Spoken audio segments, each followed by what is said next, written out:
Video like जरूर कर लीजिए और ऐसे वीडियो लगातार फ्री में पाने के लिए चैनल को तुरंत सब्सक्राइब कर लीजिए और बेल आइकन को जरूर टैप कर लीजिए ताकि आगे भी सारे वीडियो आपको मिलते रहे। यूट्यूब में फॉलो करते हैं तो प्लीज ये वाला फ्री टेलीग्राम चैनल जरूर ज्वाइन कर लीजिएगा। सारे नोटिफिकेशन सारे अपडेट यहीं पे आते हैं, ध्यान रखिए। नमस्कार दोस्तों, मैं Kirti Goyal study for civil service में आप सभी का स्वागत करती हूँ। जो भी बच्चे यूपीपीसीएस एग्जाम के लिए प्रिपरेशन कर रहे हैं वो स्टडी फॉर सिविल सर्विस का पेड कोर्स ज्वाइन करके कंप्लीट प्री प्लस मींस की तैयारी कर सकते हैं। ज्यादा जानकारी के लिए डिस्क्रिप्शन बॉक्स में जो नंबर दिए गए हैं उन पर मैसेज करके आप जानकारी ले सकते हैं, या फिर आप स्टडी फॉर सिविल सर्विस का ऐप डाउनलोड करके कोई भी कोर्स वहां से परचेज कर सकते हैं, या हमारा दूसरा ऐप है जिसका नाम है ज्ञान सर एजुकेशन, आप वो भी डाउनलोड कर सकते हैं। चलिए बिना देरी के करते हैं आज का लेक्चर स्टार्ट। सबसे पहले आपको स्क्रीन पर प्रश्न दिख रहा है। प्रश्न है आपका, माही सुगंधा किस फसल की प्रजाति है। आपको यहाँ पे जो है चार ऑप्शन दिए गए हैं। चार ऑप्शन कौन से है? धान, गेहूं, सूर्यमुखी या फिर सरसों। तो यहाँ पे सही आंसर की अगर हम बात करें ऑप्शन ए बिल्कुल सही हो जाता है, धान। चलिए अगले प्रश्न को देख लेते हैं। मैक्रोनी गेहूं सबसे उपयुक्त किन परिस्थितियों में है? अत्यंत सिंचित परिस्थितियों के लिए, विलंबन से बुआई के लिए, असिंचित परिस्थितियों के लिए, या फिर उपयुक्त में से किसी के लिए नहीं। यहाँ पे बात करते हैं ऑप्शन सी बिल्कुल सही हो जाता है, असिंचित परिस्थितियों के लिए मैक्रोनी जो गेहूं होता है वो सबसे ज्यादा उपयुक्त होता है। चलिए अगले प्रश्न को देख लेते हैं।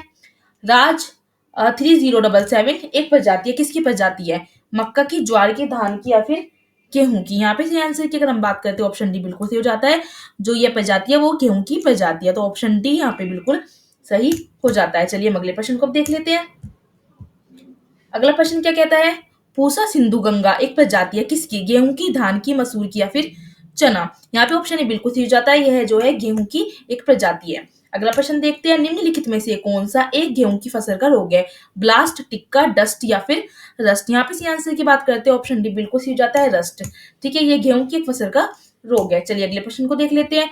कल्याण सोना एक किस्म है, चावल की, मक्का की, गेहूं की या फिर ज्वार की। ऑप्शन सी बिल्कुल सही हो जाता है, यह गेहूं की क्या है? एक किस्म है।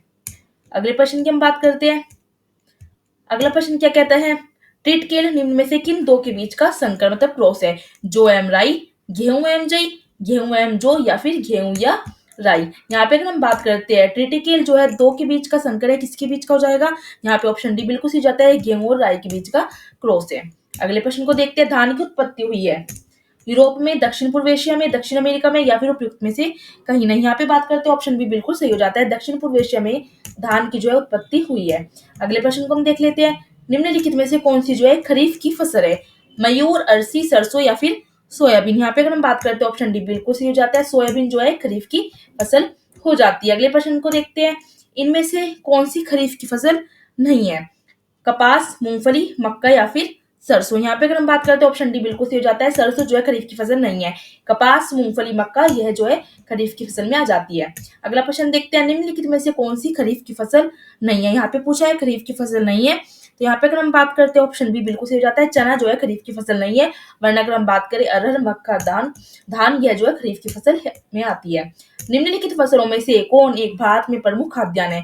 गेहूं, चावल, मक्का या फिर दालें। तो ऑप्शन बी बिल्कुल सही हो जाएगा, चावल जो है वो भारत में प्रमुख खाद्यान्न है। चलिए हम अगले प्रश्न को अब देख लेते हैं। अगला प्रश्न क्या कहता है? भारत में निम्नलिखित में से किस फसल के अंदर सर्वाधिक क्षेत्रफल है? गेहूं, गन्ना, मक्का या फिर धान। ऑप्शन डी बिल्कुल सही हो जाता है, धान। धान जो है धान फसल के अंदर ही सबसे ज्यादा जो है क्षेत्रफल आता है भारत में। अगले प्रश्न की बात करते हैं। भारत में चावल की खेती के अंदर सबसे ज्यादा क्षेत्र कहाँ पाया जाता है? आंध्र प्रदेश, ओडिशा, उत्तर प्रदेश या फिर पश्चिम बंगाल। ऑप्शन सी बिल्कुल सही हो जाता है, उत्तर प्रदेश में। चलिए हम अगले प्रश्न को अब देख लेते हैं। अगला प्रश्न क्या कहता है? जया, पद्मा और कृष्णा इन निम्नलिखित में से किस खाद्यान्न की उन्नत किस्म है? मतलब जो ये जया, पद्मा और कृष्णा है ना, तो पूछा है किस खाद्यान्न की सबसे अच्छी किस्म है। यहाँ पे बात करते हैं धान, गेहूं, जौ या फिर मक्का। तो यहाँ पे सही आंसर क्या हो जाएगा? ऑप्शन ए हो जाएगा, क्योंकि यह धान की क्या है? धान की जो है किस्म है। अगला प्रश्न देख लेते हैं। पूसा सुगंधा 5 यह एक सुगंधित किस्म है, किसकी है? मक्का की, अरहर की, धान की या फिर गन्ने की। यहाँ पे अगर हम बात करते हैं तो ऑप्शन सी बिल्कुल सही हो जाता है, धान की जो है एक किस्म है। चलिए अगले प्रश्न को देखते हैं। अगला प्रश्न क्या कहता है? बरानी दीप किस फसल की किस्म है? बरानी दीप की अगर हम बात करते हैं तो यह धान की एक किस्म है। ऑप्शन सी यहाँ पर बिल्कुल सही हो जाता है। अगले प्रश्न को देख लेते हैं। निम्नलिखित में से सॉरी कौन सी बासमती चावल की संकर प्रजाति है? तो यहाँ पे अगर हम बात करते हैं ऑप्शन ए बिल्कुल सही है, पूसा RH10। ये क्या है? ये बासमती चावल की जो है संकर प्रजाति है। अगले प्रश्न की बात कर लेते हैं। अगला प्रश्न क्या कहता है? भारतवर्ष में चावल की खेती उन क्षेत्रों में होती है जहां वार्षिक वर्षा, पूछा है वार्षिक वर्षा मतलब वहां पे कितनी होती है? तो 100 सेंटीमीटर से जहां अधिक होती है वहां पे चावल की खेती उन क्षेत्रों में की जाती है। तो ऑप्शन डी बिल्कुल सही हो जाता है। चलिए अगले प्रश्न को देखते हैं। निम्नलिखित में से कौन सी फसलें जायद में निम्नलिखित मुख्य जो संचित क्षेत्रों में उगाई जाती है? कौन सी पूछा है? जायद की फसल पूछा है। तो यहाँ पे अगर हम बात करते हैं तो ऑप्शन बी बिल्कुल सही हो जाता है, मूंग और उड़द की फसल। जी हाँ, ऑप्शन बी बिल्कुल सही हो जाता है। अगले प्रश्न को हम देख लेते हैं। कपास के रेशे प्राप्त होते हैं कहाँ से? पर्ण से, बीज से, तने से या फिर मूल से? तो जो कपास के रेशे होते हैं वो बीज से प्राप्त होते हैं। ऑप्शन बी यहाँ पर सही हो जाता है। अगले प्रश्न को देखते हैं। भारत के किस राज्य में गन्ने की खेती के अंदर सबसे अधिक भूमि है? गन्ने की खेती की सबसे अधिक भूमि की बात करते हैं तो उत्तर प्रदेश में ही है। ऑप्शन बी यहाँ पर बिल्कुल सही हो जाता है। अगले प्रश्न को देखते हैं। शक्कर नगर चीनी का एक प्रमुख उत्पादक केंद्र है, कौन सा है?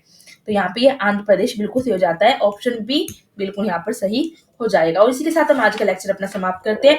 आगे के प्रश्न मैं जो है आगे के लेक्चर में लेके आऊंगी। और मैं आपको एक बात बता देती हूँ, अगर आप PCS, RO, ARO, BEO, LTGATE, UPSI की कंप्लीट सिलेक्शन तक की तैयारी करना चाहते हैं तो आप सिर्फ और सिर्फ स्टडी फॉर सिविल सर्विस का पेड कोर्स ज्वाइन करके एग्जाम तक स्ट्रिक्टली फॉलो कर सकते हैं। अभी जो UPPCS का एग्जाम हुआ था प्री 2025 को हुआ था 12 अक्टूबर को, उसमें जो है 134% जो है डायरेक्टली देखे तो स्टडी फॉर सिविल सर्विस के कंटेंट से आए। प्रूफ के साथ हम आपको दिखाते हैं, आप हमारे चैनल के शॉर्ट्स वीडियो देख सकते हैं। 134% जो कट ऑफ निकालने के लिए बहुत ज्यादा है, मतलब अगर आपके 134% सही होते हैं तो आपका सिलेक्शन आराम से हो सकता है, आप मेंस के लिए क्वालिफाई हो सकते हो।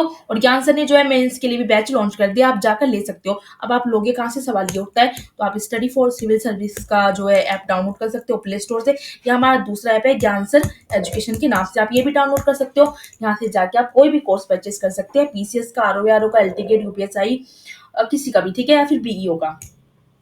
अगर आप जो हमारे डिस्क्रिप्शन बॉक्स में जाएंगे तो वहाँ पे जो नंबर दिए गए हैं उन पर मैसेज करके जानकारी ले सकते हैं। अदरवाइज स्क्रीन पर जो आपको नंबर दिख रहे हैं इन पे ही मैसेज करके आप जानकारी ले सकते हैं। चलिए मिलते हैं हम नेक्स्ट लेक्चर में नए प्रश्न के साथ।